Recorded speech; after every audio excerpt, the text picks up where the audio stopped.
만약 제가 2500년 전에 기록된 예언을 외과적 정밀도로 확증하는 지질학적 증거가 60년 전에 발견되었다고 말한다면 어떻겠습니까?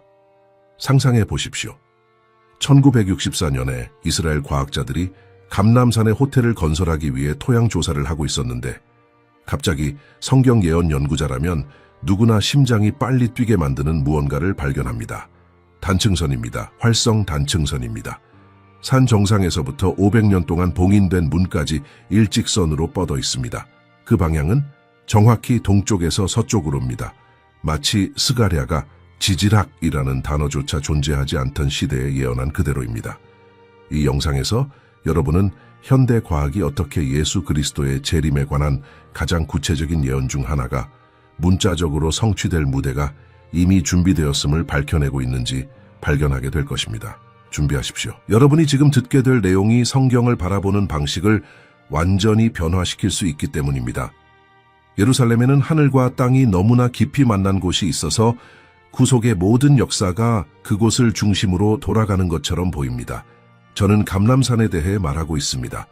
성전산 동쪽에 위치한 소박한 언덕으로 기드론 골짜기만으로 분리되어 있습니다.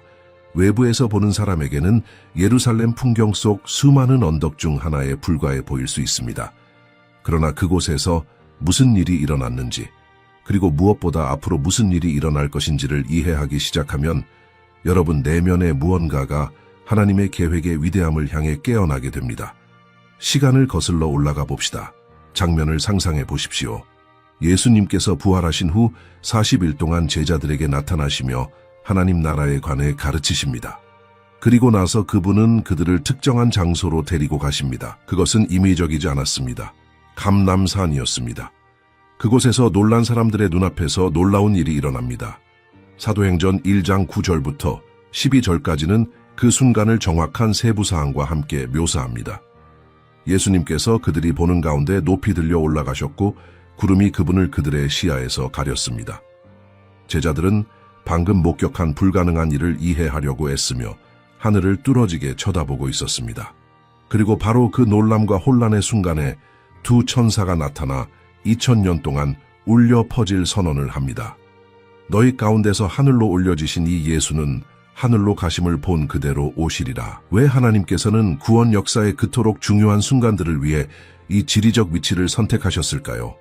그 답은 우리가 성경의 전체 서사를 통틀어 이 장소의 중요성을 이해할 때 드러나기 시작합니다. 감람산은 예수님께서 기도하러 가시곤 했던 곳이었고 십자가 처형 전 마지막 밤을 보내신 곳이었으며 바로 이 산 기슭에 위치한 겟세만의 동산이 있는 곳입니다. 그곳에서 그분은 골짜기를 가로질러 온전한 영광 가운데 성전을 바라보실 수 있었습니다.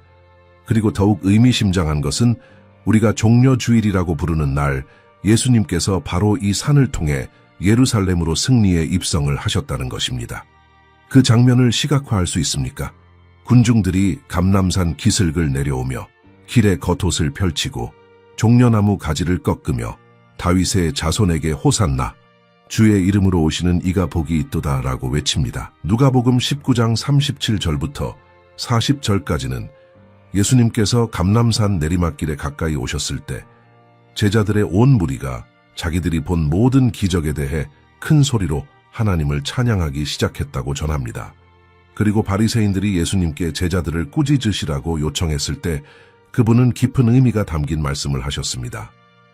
내가 너희에게 말하노니 만일 이 사람들이 잠잠하면 돌들이 소리 지르리라. 불타는 검을 든 그룹이 에덴으로 돌아가는 길을 지킨 것도 동쪽이었습니다. 그리고 메시아께서 돌아오실 곳도 동쪽에서입니다. 이것은 우연이 아니라 하나님의 설계입니다. 감람산의 고도는 성전산보다 약간 더 높습니다.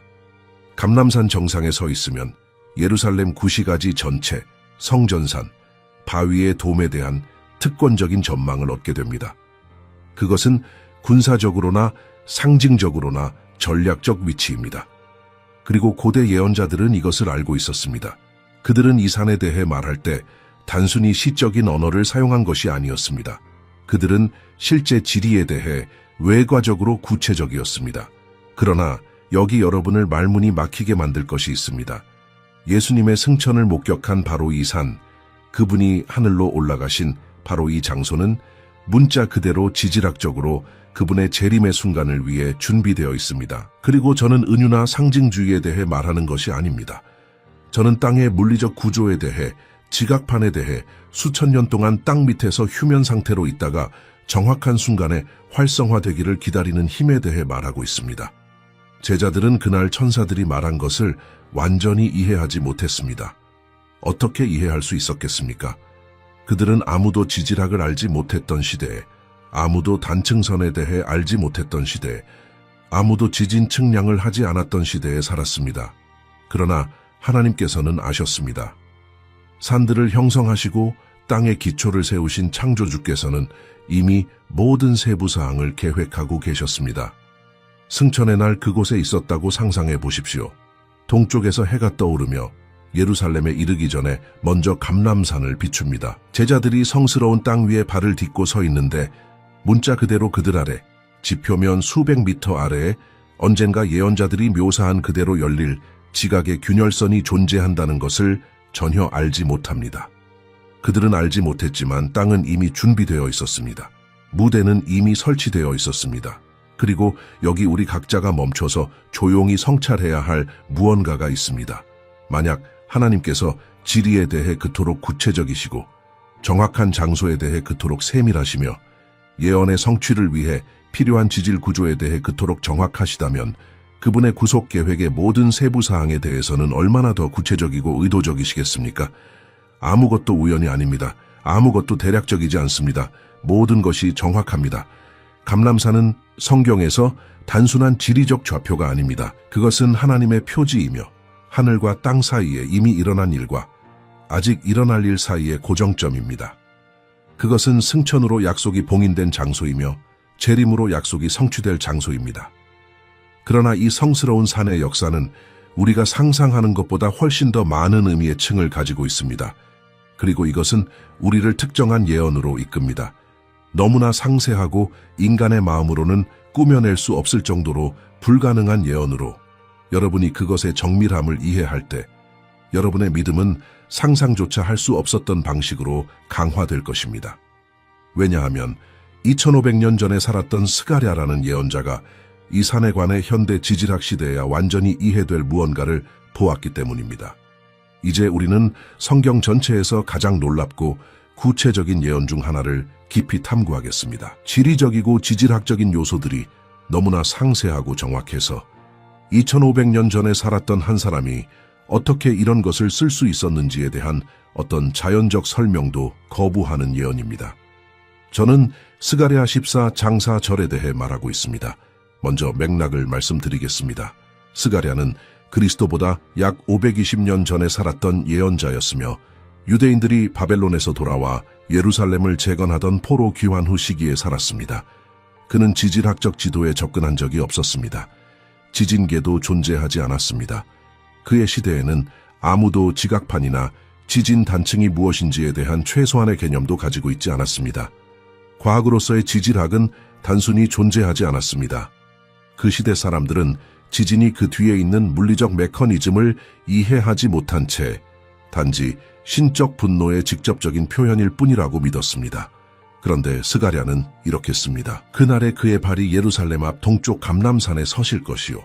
감람산은 그 한가운데가 동쪽에서 서쪽으로 갈라져 매우 큰 골짜기가 되어 산 절반은 북쪽으로, 절반은 남쪽으로 옮겨지고 지리적 지식이 극도로 제한되었던 시대에 정밀한 나침반이 없었던 시대에 방위가 태양의 위치로 결정되던 시대에 스가랴는 단지 지진 사건이 있을 것이라는 것뿐만 아니라 지질학적 단층이 나타날 정확한 방향을 명시합니다.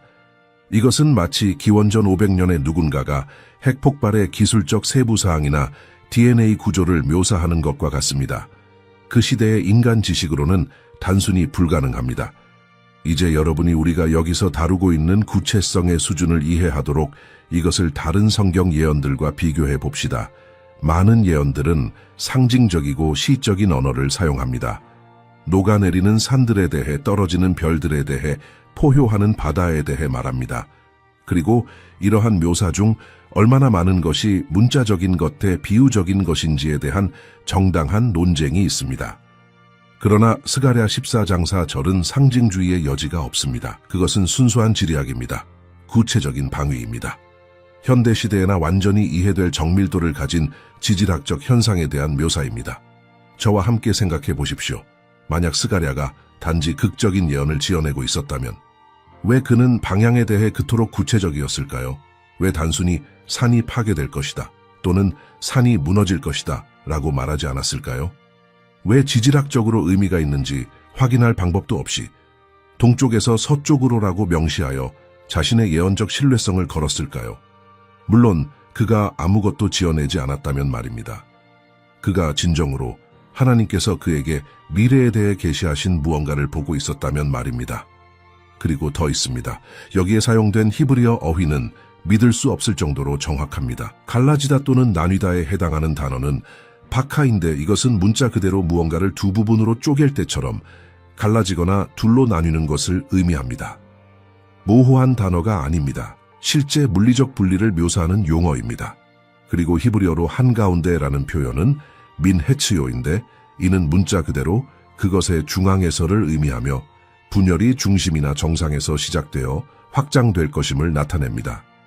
이제 여기서 이것이 더욱 인상적이 됩니다. 수세기 동안 성경학자들은 이 예언을 어떻게 해석할지 논쟁했습니다. 많은 이들이 그것을 순전히 상징적인 것으로 여겼으며 홍해의 분리와 유사하게 하나님께서 그분의 백성을 위해 길을 여시는 것에 대한 은유로 보았습니다. 결국 어떻게 산이 문자 그대로 둘로 나뉠 수 있겠습니까? 그것은 물리적으로나 지질학적으로 불가능해 보였습니다. 그래서 경향은 예언을 영적으로 해석하고 영적 승리나 신적 해방에 관한 우화로 변형시키는 것이었습니다. 그러나 이 해석에는 문제가 있었습니다. 스가랴는 이 구절에서 시적 언어를 사용하지 않았습니다. 그는 구체적인 지리적 세부사항, 정확한 방위, 구체적인 물리적 묘사를 제공하고 있었습니다. 스가랴 14장 전체의 맥락은 문자적 사건들에 대해 말하고 있습니다. 예루살렘을 공격하는 열국들 물리적 전투, 예수님께서 감람산에 물리적으로 발을 디디시는 것. 그렇다면 왜 갑자기 주변의 모든 것이 문자적인데 이 특정 구절만 상징적이어야 할까요? 진실은 지질학적 지식이 그것을 입증하기 위해 존재하지 않았기 때문에 예언이 불가능해 보였다는 것입니다. 이것은 단지 상징적이다라고 말하는 것이 하나님께서 특정한 미래 사건을 위해 그 지역의 지질학적 구조 자체를 준비하셨을 수 있다는 것을 받아들이는 것보다 더 쉬웠습니다. 우리의 인간적 경향은 항상 초자연적인 것을 축소하려 하고 기적적인 것을 설명하려 하며 하나님을 더 작고 더 예측 가능하게 만들려 합니다. 그러나 만약 하나님께서 정말로 너무나 깊은 수준의 계획으로 일하셔서 그분이 필요하기 수천 년 전에 전체 지역의 지질학적 구조 자체를 확립하신다면 어떨까요? 만약 처음부터 지구의 창조가 이미 수천 년 후에 일어날 특정 사건들을 고려하고 있었다면 어떨까요? 그것이 하나님을 더 작게 만드는 것이 아니라 더 크게 만들지 않겠습니까? 그것이 우리의 이해 능력을 완전히 초월하는 수준의 주권과 계획을 보여주지 않겠습니까? 스가랴는 또한 5절에서 또 다른 중요한 세부사항을 추가합니다. 너희가 내 산의 골짜기로 도망하되 그 산들의 골짜기가 아셀까지 미칠 것이라. 너희가 도망하기를 유다왕 우시야 시대의 지진을 피하여 도망하던 것 같이 하리라. 그는 사람들이 문자 그대로 도망칠 수 있는 골짜기가 만들어질 것이라고 말하고 있습니다. 신비로운 환상이 아닙니다. 새로 형성된 골짜기를 통한 물리적 탈출 경로입니다. 그리고 그는 심지어 우시야 왕 시대기 이전 역사적 지진을 언급하는데 이것은 기원전 약 760년경에 일어났으며 백성들의 집단 기억에 기록될 만큼 중요했습니다. 이것은 우리에게 중요한 무언가를 말해줍니다. 스가랴는 과거의 실제 지질학적 사건들을 훨씬 더 큰 미래의 지질학적 사건과 연결하고 있습니다. 그는 하나님께서 신적 목적을 위해 자연현상을 사용하신다는 선례를 확립하고 있습니다. 우시야의 지진은 실제였고 역사적이었으며 기록되었습니다. 그리고 스가랴는 또 다른 지진이 있을 것이라고 말하고 있는데 이것은 전례 없는 규모일 것이며 인상적인 지리적 구체성을 가질 것입니다. 이제 여러분의 마음속에 울려 퍼져야 할 질문이 있습니다. 스가랴는 어떻게 그 방향을 알았을까요? 그는 어떻게 그것이 다른 방향이 아니라 동쪽에서 서쪽으로일 것이라는 것을 알았을까요? 그는 어떻게 그것이 사람들이 그것을 통해 도망칠 만큼 충분히 큰 골짜기를 만들 것이라는 것을 알았을까요? 그는 어떻게 두 절반이 구체적으로 북쪽과 남쪽으로 이동할 것이라는 것을 알았을까요? 말이 되는 유일한 대답은 그가 애초에 지질학을 창조하신 분에 의해 영감을 받았다는 것입니다. 지구 표면뿐만 아니라 깊은 층들, 지각판들, 균열대들, 이 모든 것을 목적과 설계를 가지고 설계하신 건축가에 의해서입니다. 스가랴는 하나님의 눈을 통해 보고 있었고 미래의 사건뿐만 아니라 그것을 실현하는 데 사용될 물리적 메커니즘도 보고 있었습니다. 그리고 이것은 우리를 성경 예언의 본질에 대한 깊은 성찰로 이끕니다. 진정한 예언은 나중에 어떤 사건에든 끼워 맞출 수 있는 모호한 점술이 아닙니다. 진정한 예언은 구체적이고 검증 가능하며 여러 해석에 맞도록 조작될 수 없습니다. 그리고 스가랴 14장 4절은 정확히 그것입니다. 완전히 틀렸거나 절대적으로 옳은, 그토록 구체적인 예언입니다. 중간 지대는 없습니다. 수세기 동안 회의론자들은 동쪽에서 서쪽으로 분열될 지질학적 단층을 보여달라고 말할 수 있었습니다. 그리고 성경학자들은 때가 되면 하나님께서 기적적으로 그 분열을 만드실 것이라는 믿음 외에는 답이 없었습니다. 그러나 만약 답이 항상 거기에 있었다면 어떨까요? 만약 단층이 이미 존재했고 흙 아래 숨겨져 있었으며 발견되기를 기다리고 있었다면 어떨까요? 만약 하나님께서 그날 새로운 것을 창조할 필요가 없고 단지 땅의 기초부터 이미 준비된 것을 활성화하기만 하면 된다면 어떨까요? 왜냐하면 여기 여러분의 하나님께서 일하시는 방식에 대한 이해를 뒤흔들 진실이 있기 때문입니다. 1517년에 예루살렘에서 놀라운 일이 일어났습니다. 한 무슬림 술탄이 유대 기독교 예언들을 알고 있었고 그 성취의 가능성에 너무나 공포에 질려서 불가능한 것을 막으려는 과감한 행동을 취했습니다. 그리고 그가 한 일은 결국 그가 알지도 못했던 또 다른 예언적 층을 성취하게 되었습니다. 제가 지금 여러분에게 말하려는 역사에는 너무나 깊은 신적 아이러니가 있어서 여러분이 그것을 다 들었을 때 하나님의 계획을 좌절시킬 방법은 없다는 것을 이해하게 될 것입니다. 예언적 성취를 막으려는 모든 인간의 시도는 결국 그것을 더욱 입증하는 데 기여할 뿐입니다. 그리고 술레이만 대제와 예루살렘의 동쪽 문이 이야기는 여러분이 찾을 수 있는 가장 극적인 예 중 하나입니다. 1517년으로 돌아가 봅시다. 오스만 제국은 이슬람 역사상 가장 위대한 통치자 중 한 명으로 여겨지는 술레이만의 통치해 권력의 정점에 있었습니다. 이 시점에서 예루살렘은 거의 1000년 동안 무슬림의 지배 아래 있었고 술레이만은 도시 성벽의 대대적인 개조 프로젝트를 착수하고 있었습니다. 그는 요새를 재건하고 문들을 복원하며 방어를 강화하고 있었습니다. 그것은 인상적인 공학과 건축 프로젝트였습니다. 그런데 그때 이례적인 일이 일어납니다. 술레이만은 오늘날까지 역사가들을 흥미롭게 만드는 특정한 명령을 내립니다. 동쪽 문을 영구적으로 봉인하라는 것입니다. 단순히 닫는 것이 아닙니다. 단순히 잠그는 것도 아닙니다. 통로를 완전히 벽돌로 막아 문을 단단한 돌벽으로 만드는 것입니다. 그리고 명백한 질문은 왜냐는 것입니다. 왜 특별히 이 문을 막았을까요?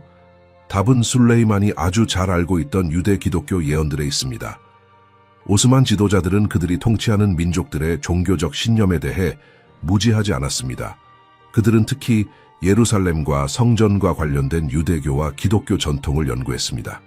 그리고 여러 예언에 기초한 메시아가 동쪽 문을 통해 예루살렘에 입성할 것이라는 지속적인 믿음이 있었습니다.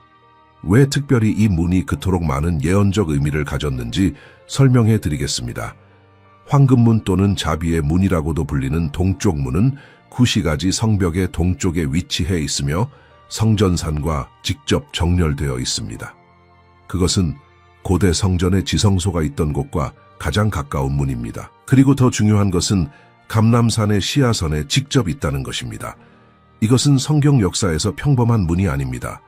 이것은 예수님께서 종려주일에 예루살렘에 입성하신 문입니다. 마태복음 21장 1절부터 11절까지는 예수님께서 감람산에서 내려오시고 기드론 골짜기를 건너시며 군중들이 그분을 다윗의 아들로 환호하는 동안 도시로 들어오시는 것을 묘사합니다. 강한 전통은 그분이 동쪽 문을 통해 들어오셨다고 주장하는데 그것은 산에서 오는 길과 정렬된 문이었습니다. 그러나 예언적 의미는 그것을 훨씬 넘어섭니다. 예언자 에스겔은 44장 1절부터 3절까지에서 놀라운 환상을 묘사합니다. 그가 나를 성소 동쪽을 향한 바깥 문길로 도로 데리고 가시니 그 문이 닫혔더라. 여호와께서 내게 이르시되 이 문은 닫고 다시 열지 못할지니 아무도 그리로 들어오지 못할 것은 이스라엘의 하나님 여호와가 그리로 들어왔음이라. 그러므로 닫아 둘지니라. 왕은 왕인 까닭의 안에 앉아서. 역사적 기록과 보존된 전통에 따르면 술레이만은 유대인이나 기독교인 메시아가 나타나 이 예언들을 성취하여 예루살렘에 대한 무슬림의 통제를 잠재적으로 불안정하게 만들 가능성에 대해 진정으로 우려하고 있었습니다. 그의 해결책은 누구도 그 문을 통해 들어오는 것을 물리적으로 불가능하게 만드는 것입니다. 만약 예언들이 메시아가 동쪽 문을 통해 들어올 것이라고 말한다면 그 문을 봉인하면 예언적 성취를 막을 것입니다. 적어도 그가 생각하기에는 그랬습니다. 그러나 술레이만은 단지 문을 벽돌로 막는 것에만 그치지 않았습니다. 그는 더 나아갔습니다. 그는 봉인된 문 바로 앞에 무슬림 묘지를 만들라고 명령했습니다. 왜일까요?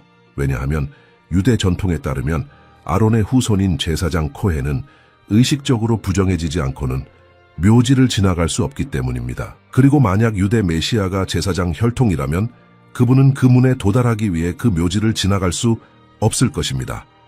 그것은 추가적인 장벽이었고 방해의 추가층이었습니다. 여기서 일어나고 있는 일의 절대적 아이러니를 생각해 보십시오. 한 무슬림 지도자가 유대 기독교 예언들이 성취될 실제 가능성을 너무나 확신하여 그것들을 막으려는 극적인 물리적 조치를 취합니다. 그는 이 예언들을 비웃지 않습니다. 그는 그것들을 미신으로 무시하지 않습니다.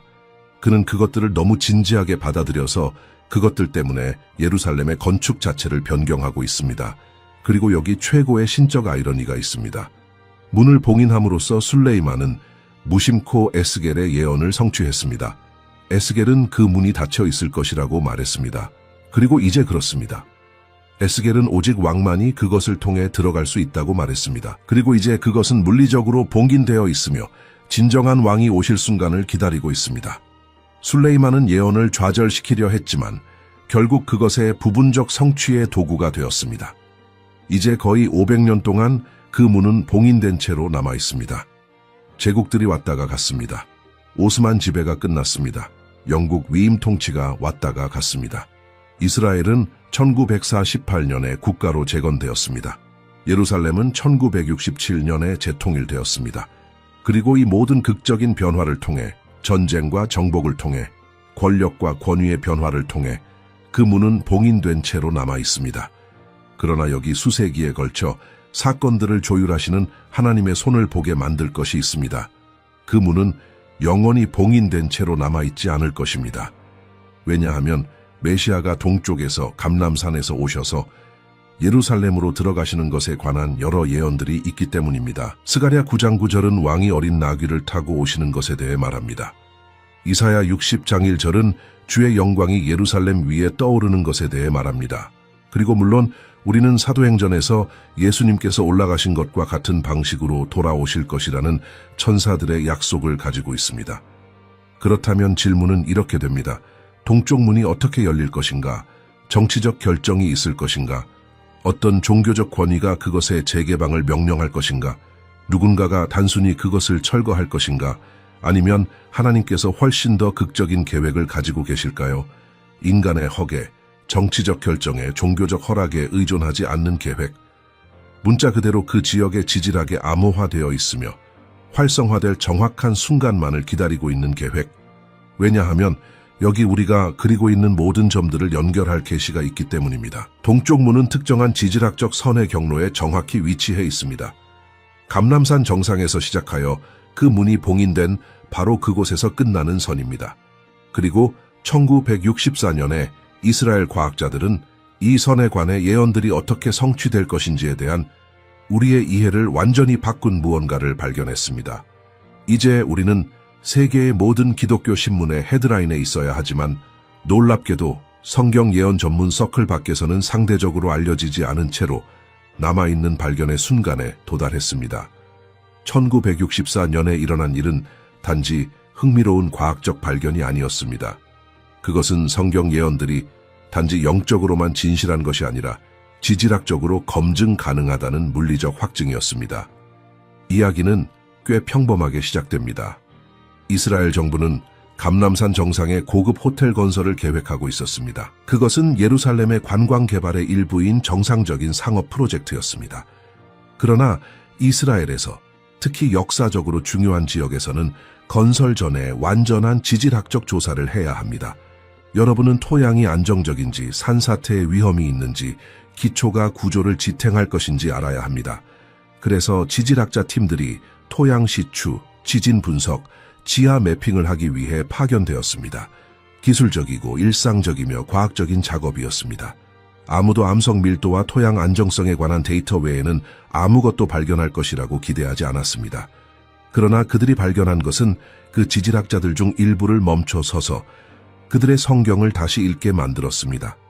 지질학적 단층이 있었습니다. 작은 표면적 균열이 아니었습니다.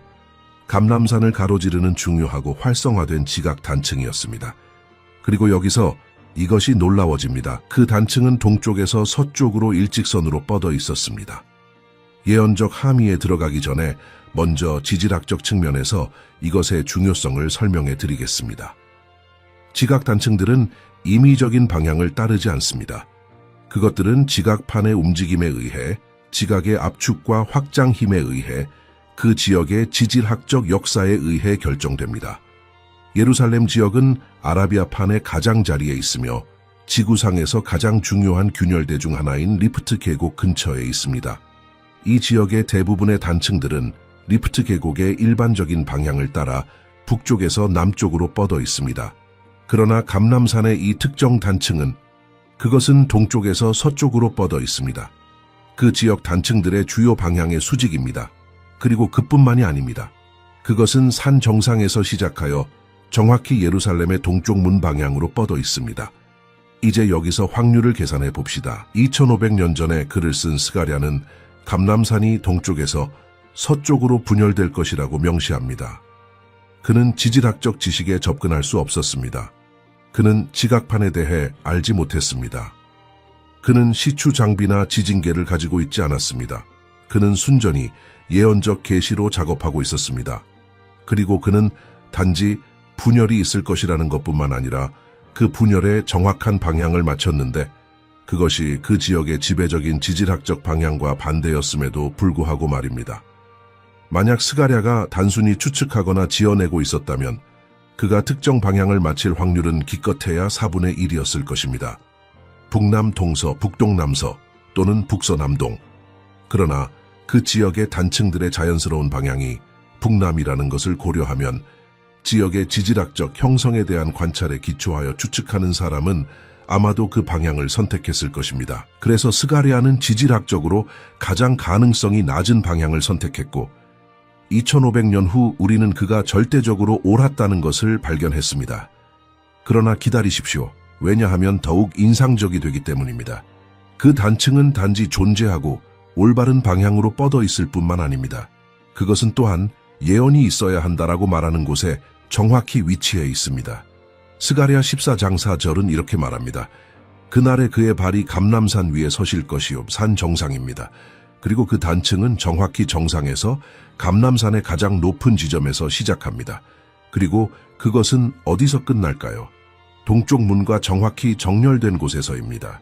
1517년에 특별히 메시아 예언에 대한 두려움 때문에 봉긴된 문, 전통이 예수님께서 종려주일에 들어가셨다고 말하는 문, 에스겔이 왕이 오실 때까지 닫혀 있을 것이라고 예언한 문, 이 모든 예언적 요소들이 단지 호텔을 짓으려고 했던 세속 과학자들에 의해 발견된 하나의 지질학적 선에 수렴하고 있습니다.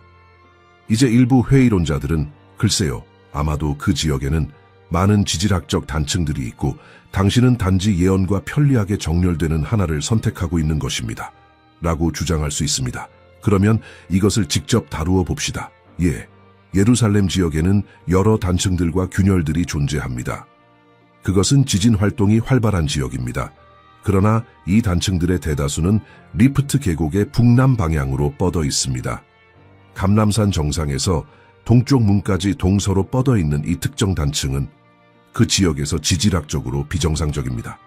그것은 정확히 지배적인 패턴을 따르지 않기 때문에 두드러집니다. 그리고 여기 또 다른 중요한 요소가 있습니다. 그 단층은 활성화되어 있습니다.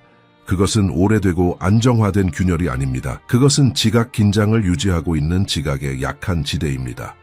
지질학적 용어로 그것은 활성화되기에 적합한 지진 사건을 기다리는 시한폭탄입니다. 조사를 한 지질학자들은 충분히 강한 지진에서 이 특정 단층이 움직일 첫 번째 것들 중 하나일 것이라고 지적했습니다. 1964년에 그 지질학자들 중 한 명이었다고 상상해 보십시오. 여러분은 자신의 일을 하고 데이터를 분석하고 지하 구조의 지도를 그리고 있습니다. 그리고 나서 패턴을 알아차립니다. 동쪽에서 서쪽으로 뻗어 있는 단층을 봅니다. 그것이 시작되는 곳과 그것이 가리키는 곳을 봅니다. 그리고 만약 여러분이 성경을 안다면, 특히 여러분이 유대인이나 기독교인이라면 그 순간 무언가가 여러분의 마음속에서 딸깍 소리를 냅니다. 여러분은 2500년 된 예언의 지질학적 확증을 보고 있는 것입니다. 그러나 여기 이것을 단지 흥미롭게만 만드는 것이 아니라 깊이 신학적으로 만드는 것이 있습니다. 하나님께서는 그분의 예언들을 성취하기 위해 자연의 법칙을 깨뜨릴 필요가 없습니다.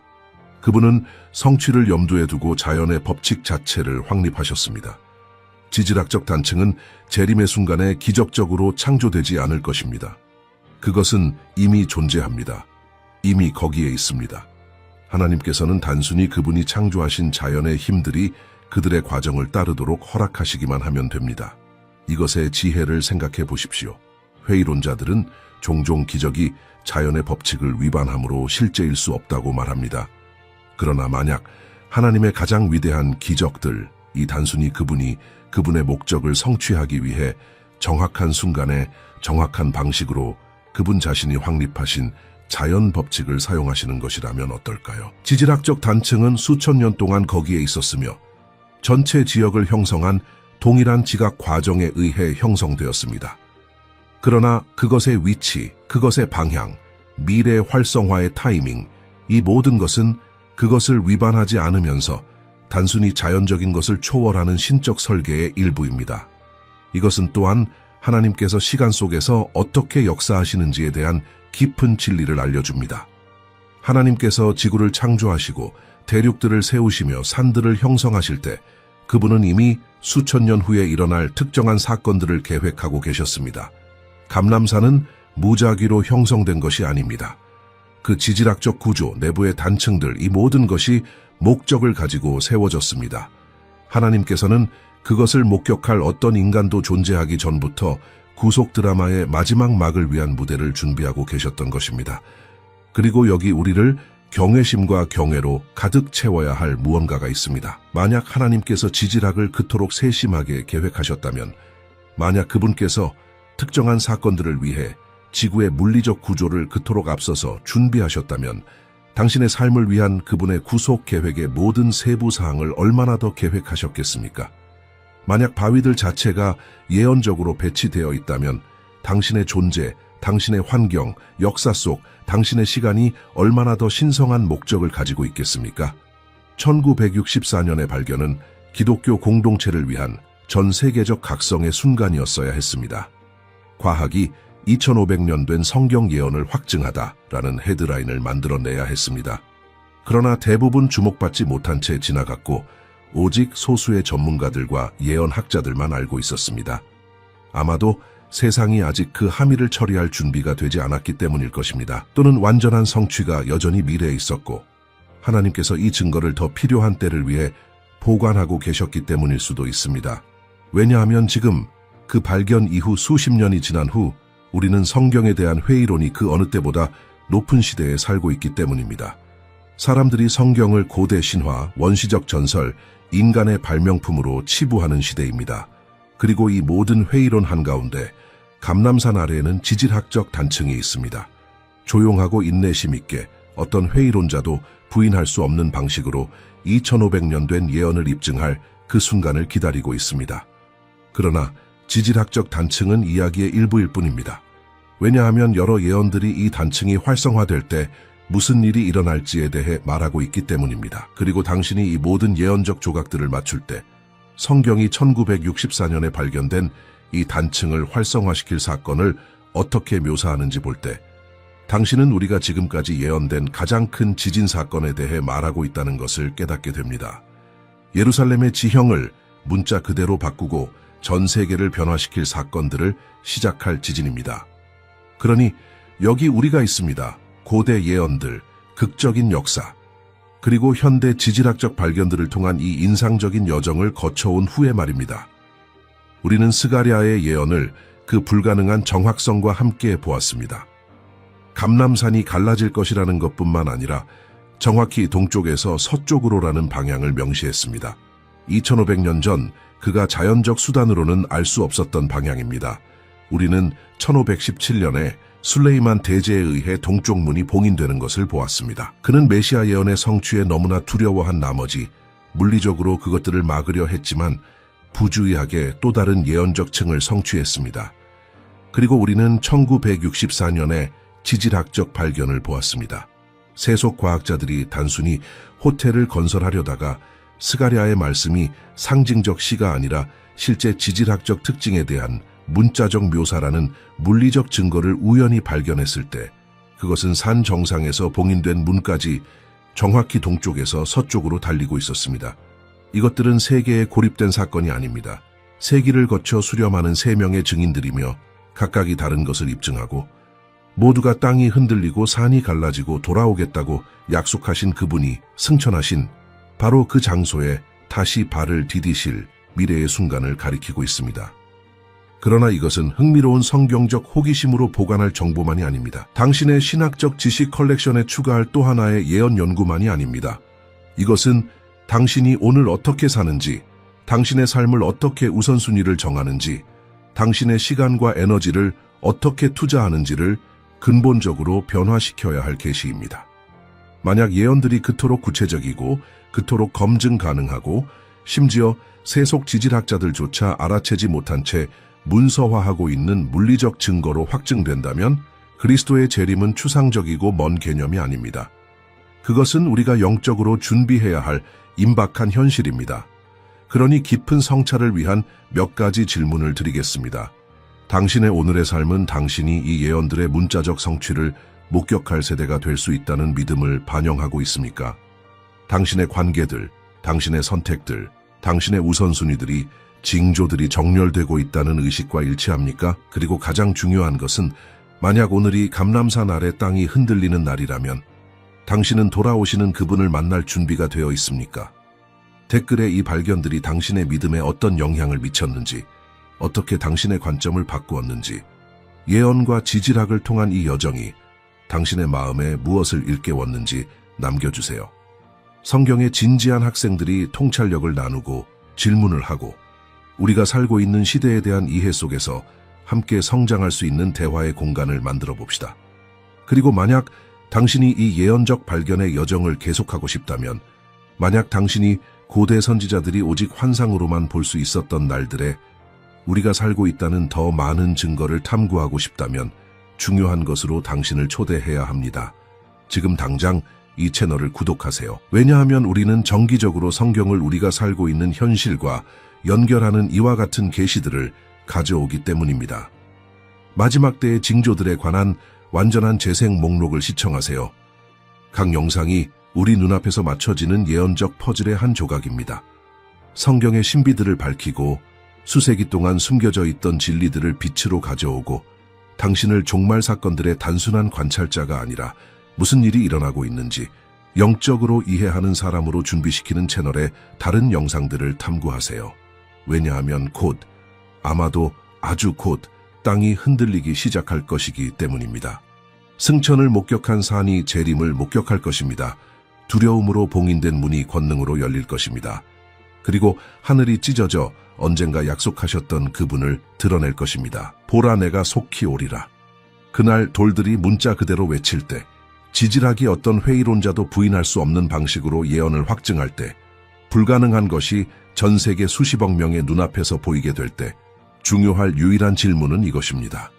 당신은 그분을 아십니까? 당신은 준비되어 있습니까? 당신은 단순히 지적지식이 아니라 변화된 마음으로 기다리고 있습니까?